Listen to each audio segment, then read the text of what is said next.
So, guys, in the second video, we come to know about the causes and pathology of occupational disorders.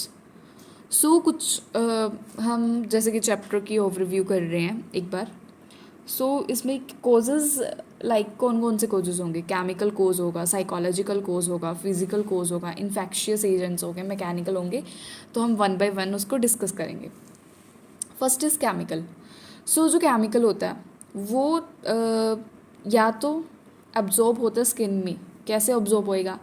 Injection के through absorb होएगा, inhalation के through absorb होएगा, inoculation के through absorb होएगा. So I cube injection, inhalation, इनॉक्यूपेशन.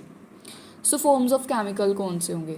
It may be dust, it may be gases, it may be metals और organic compounds. Dust exposure to certain dust for prolonged duration can cause lung damage. अब dust exposure होएगी, ठीक है, for longer periods of time, उसके कारण क्या होएगा? Lung damage होएगा. तो डैमेज किन चीज़ों पे डिपेंड करता है? Damage depends upon size of the exposure, duration of the size of the particle और size of the size, duration and nature of the exposure. So इसमें आगे बोला है और कौन से मतलब फॉर्म्स केमिकल के क्या फॉर्म्स होंगे. Coal mines, dust, pneumoconiosis, anthracosis. So pneumoconiosis same as anthracosis cotton wool की इन्हेलेशन के कारण होते हैं, वेजिटेबल फाइबर्स के इन्हेलेशन के कारण होते हैं.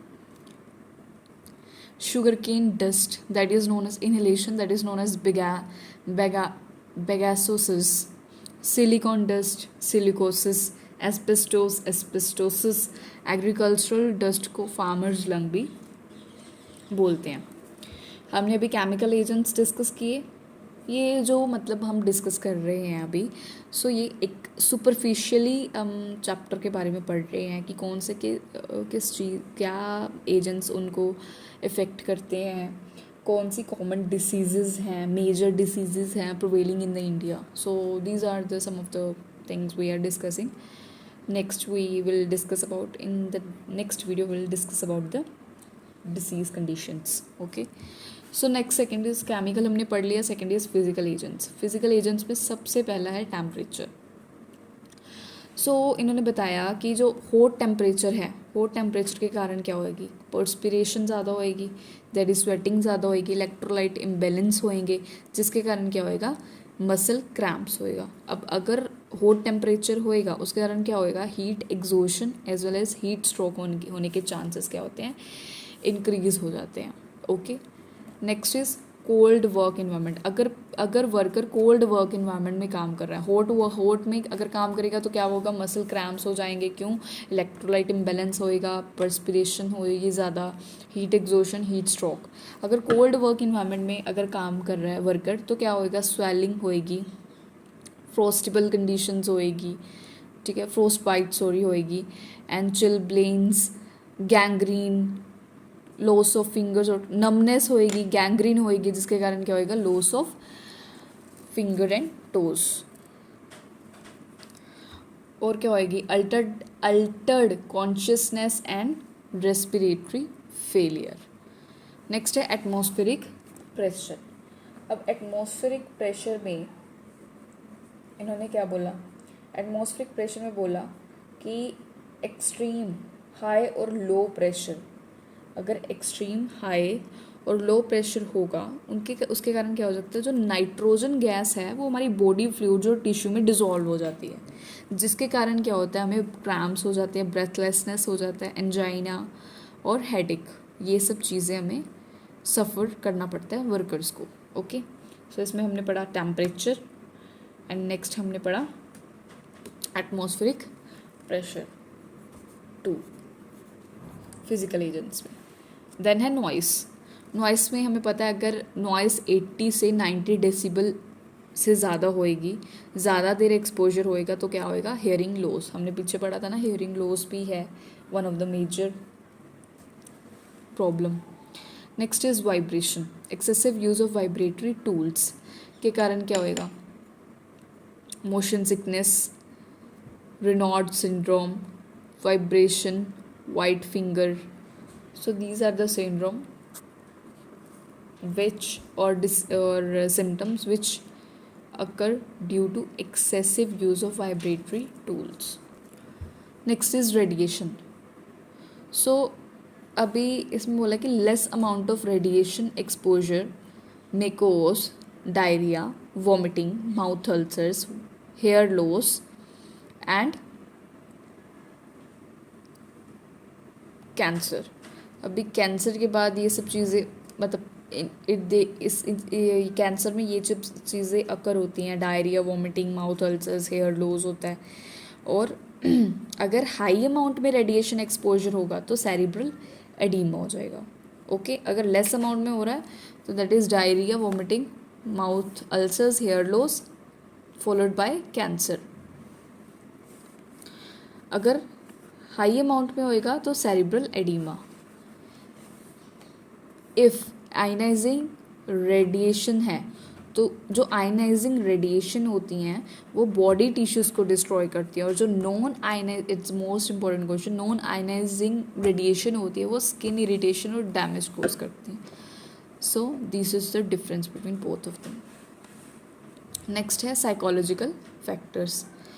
अभी साइकोलॉजिकल फैक्टर्स वर्कर्स हैं जो वो दो साइकोलॉजिकल फैक्टर से बहुत ज़्यादा इफेक्ट होते हैं. That is boredom, mental stress.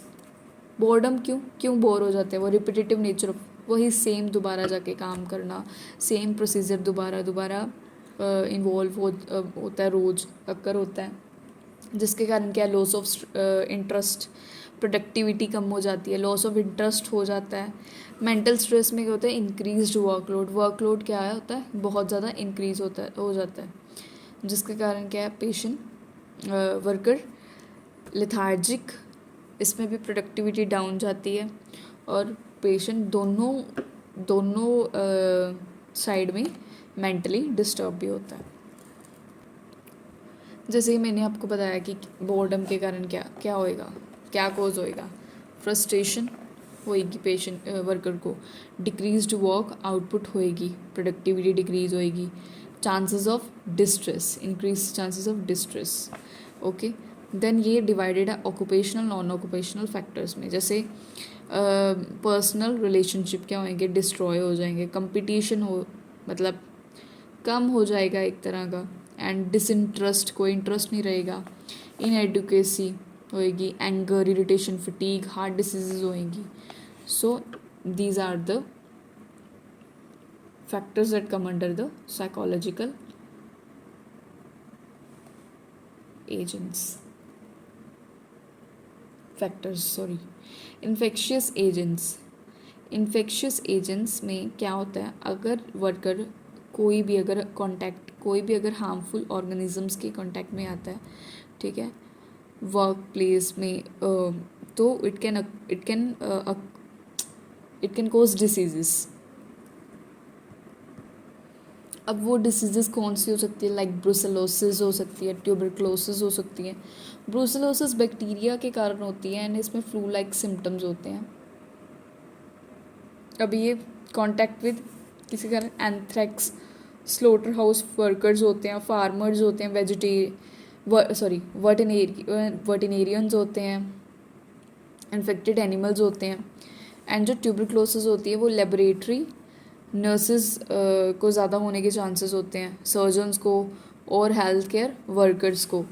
इसमें प्रोटेक्टिव क्लोथिंग और एक्सेसिव केयर के कारण हम इन जो ट्यूबरक्लोसिस के जो पेशेंट्स हैं बनेंगे उनको हम प्रोटेक्ट कर सकते हैं, क्योंकि ये हाई रिस्क पे होते हैं.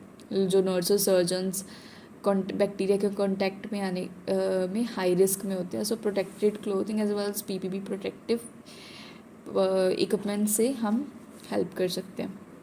और जो कंटेमिनेटेड मटेरियल्स हैं उनको अप्रोप्रिएटली बैग्ड, लेबल्ड और अच्छी तरह डिस्पोज ऑफ करके हम उनको प्रोटेक्शन प्रोवाइड कर सकते हैं. सो